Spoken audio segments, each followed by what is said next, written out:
Urine formation देखेंगे कि urine का फार्मेशन कैसे होता है, पेशाब कैसे बनता है। उसी के साथ साथ हम लोग ये देखेंगे कि जो डायूरेटिक मेडिसिन लेते हैं वो अपना एक्शन कैसे शो करता है। तो आइए अब स्टार्ट करते हैं। अफरेंट आर्टियोल से अनफिल्टर्ड ब्लड ये बोमेन कैप्सूल में आता है और यहाँ पे ग्लोम्युलस फिल्ट्रेशन होता है, यानी ये जो इनक्लोज्ड है यानी घुमा हुआ है ये ग्लोम्युलस है। यहाँ पे ग्लोम्युलस फिल्ट्रेशन होगा तो उसमें कौन कौन से सब्सटेंस हैं जो फिल्टर होंगे? Water, glucose, amino acid, sodium, potassium, chloride, carbonic ion, hydrogen, urea, uric acid और क्रिएटिन जैसे सब्सटेंस है जो वहाँ पे फिल्टर होंगे।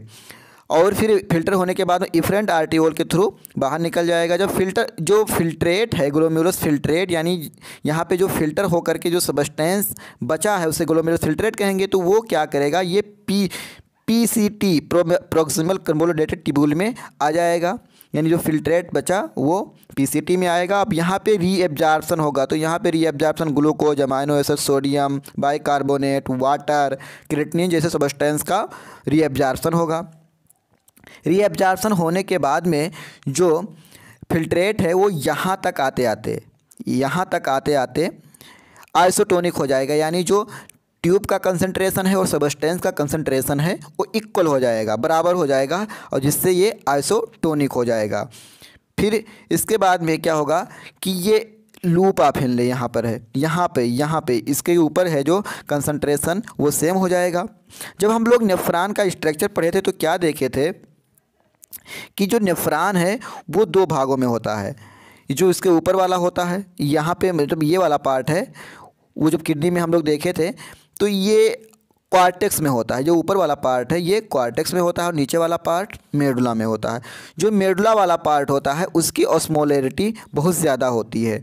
तो ये जो हम लोग देख रहे हैं descending lymph loop of Henle, यानी जो डिसेंडिंग लिम्फ है लूप ऑफ हेनले का, ये वाटर के लिए परमेबल होता है, यानी ये पानी को ज़्यादा से ज़्यादा बाहर निकाल देगा और जो सॉल्यूट है उसको ये रोक लेगा।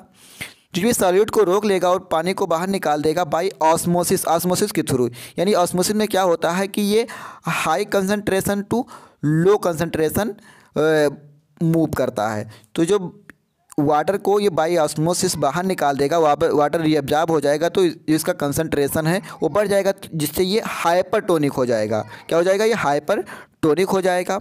उसके बाद में ये असेंडिंग लूप ऑफ हेनले में ये फिल्ट्रेट को भेजेगा। असेंडिंग लूप ऑफ हेनले ये क्या होता है, ये जो साल्ट्स हैं उनके लिए परमेबल होता है। तो जो सॉल्यूट हैं उनको ये बाहर निकाल देगा, जैसे सोडियम है, पोटेशियम है, क्लोराइड है, बाइकार्बोनेट, ऐसे जो सॉल्यूट्स हैं उनको ये बाहर निकाल करके ये जब बाहर निकाल देगा तो क्या होगा कि इसमें वाटर बचेगा और वाटर के लिए इम्परमेबल होता है, तो ये फिर से आइसोटोनिक हो जाएगा। क्या हो जाएगा? ये फिर से आइसोटोनिक हो जाएगा। और उसके बाद में जो फिल्ट्रेट है वो यहाँ पे आएगा, sodium channel, potassium channel, chloride channel है, इसके थ्रू ये जो बाहर निकल रहा है ये यहाँ से सॉल्यूट बाहर निकलेगा, क्योंकि यहाँ पर चैनल लगे होते हैं। तो जो डायूरेटिक मेडिसिन हम लोग देते हैं वो क्या करता है कि जहाँ जहाँ से वाटर निकल रहा है वहाँ पे जा करके ये एक्ट करेगा और ये वाटर का जो रीअब्जॉर्प्शन हो रहा था यानी वाटर निकल रहा था उसको ये रोक देगा और फिर उसके बाद में अपना एक्शन शो करेगा।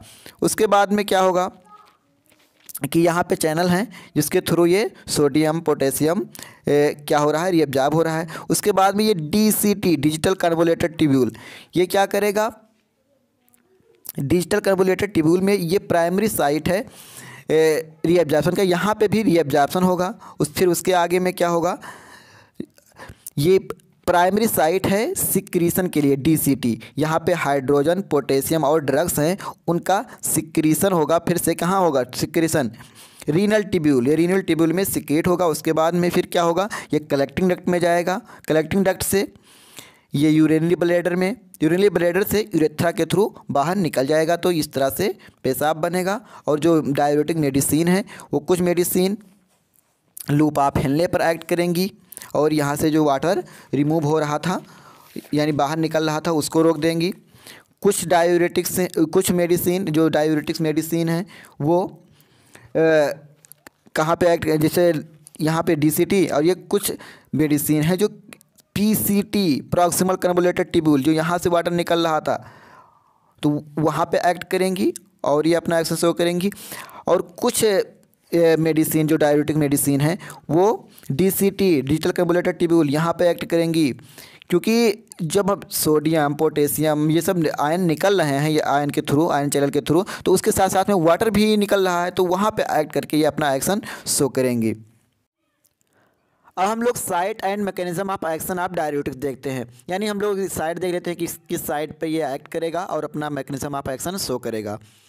इसको हम साइड में देखते हैं। लूप डाययूरेटिक्स ये क्या करेगा, loop of Henle thick ascending limp, ये जो थिक वाला पार्ट होता है असेंडिंग लूप ऑफ हेनले का असेंडिंग लिम्प, उस पर ये एक्ट करेगा और ये क्या करेगा, inhibition of the potassium sodium chloride pump, ये सोडियम पोटेशियम जो पंप होते हैं यानी चैनल होते हैं उनको ये क्या करेगा, इनहिबिट कर देगा और अपना एक्शन शो करेगा। फिर जो थायाजाइड है ये डिजिटल कन्वोल्यूटेड ट्यूब्यूल, ये DCT पे एक्ट करेगा और ये सोडियम क्लोराइड यानी सोडियम और क्लोराइड का जो को ट्रांसपोर्टर था उसको ये इनहिबिट करके अपना एक्शन शो करेगा। फिर कार्बोनिक एनहाइड्रेज इनहिबिटर ये क्या करेगा, PCT प्रॉक्सिमल कन्वोल्यूटेड ट्यूब्यूल पे एक्ट करेगा और ये बाइकार्बोनेट का जो रीअब्जॉर्प्शन हो रहा था उसको ये इनहिबिट कर देगा। फिर ऑस्मोटिक डाययूरेटिक्स ये क्या करेगा, PCT proximal convoluted tubule loop of Henle collecting duct, तीनों पे एक्ट करेगा और ये वाटर और जो सोडियम का रीअब्जॉर्प्शन हो रहा था उसको ये इनहिबिट कर दे, यानी वाटर को ये निकलने नहीं देगा और अपना एक्शन शो करेगा। पोटेशियम स्पेयरिंग डाययूरेटिक्स ये DCT डिजिटल कन्वोल्यूटेड ट्यूब्यूल और कलेक्टिंग डक्ट उस पर एक्ट करेगा और सोडियम पोटेशियम का रीअब्जॉर्प्शन और सिक्रीशन जो है उसको ये इनहिबिट करके अपना एक्शन शो करेगा।